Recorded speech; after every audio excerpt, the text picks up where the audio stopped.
ভাই রে ভাই, এটা কোথায় চলে আসলাম? এই তো দেখি দীঘাতে এসে গেছি, চারিদিকে শুধু জল আর জল।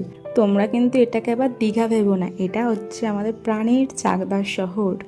আর আমি এই জল পেরিয়ে যাচ্ছি কোথায় তাই ভাবছো? কলেজে যাচ্ছি এক্সাম দিতে এই বৃষ্টির মধ্যে।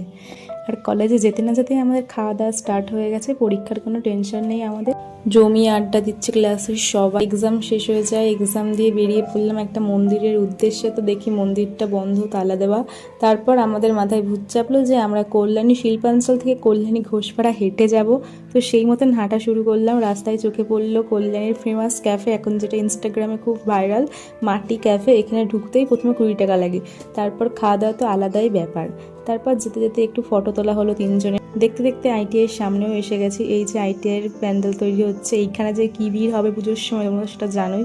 তারপর ঘোষপাড়া স্টেশন, তারপর চাকদায় এসে আবার জল পেরিয়ে বাড়ি এসে পড়াতে যাওয়া। পড়াতে গিয়ে ছাত্রীর এই কীর্তি দেখা, ঘুমিয়ে ঢুলে পড়ছে। তারপর বাড়ি আসার পথে বান্ধবীকে নিয়ে একটু ঘুরতে যাওয়া। এই রাস্তাটায় আসলে সত্যি মনটা ফ্রেশ হয়ে যায়। সত্যি রাস্তাটা প্রচুর সুন্দর, চারিদিকে সবুজ মাঠ, হাওয়া। সারাদিন বৃষ্টি হওয়ার পর বিকেলের ওয়েদারটা দারুণ ছিল, ঠান্ডা ঠান্ডা। আর এই জায়গাটায় খুব সুন্দর হাওয়া দিচ্ছিল। তারপর এখান থেকে বাড়ি থেকে দাদার বাড়ি। কালী পুজোর প্রসাদ খেতে দুপুরে পুজো হয়ে যাওয়ায় ঠাকুর দর্শন করতে পারিনি।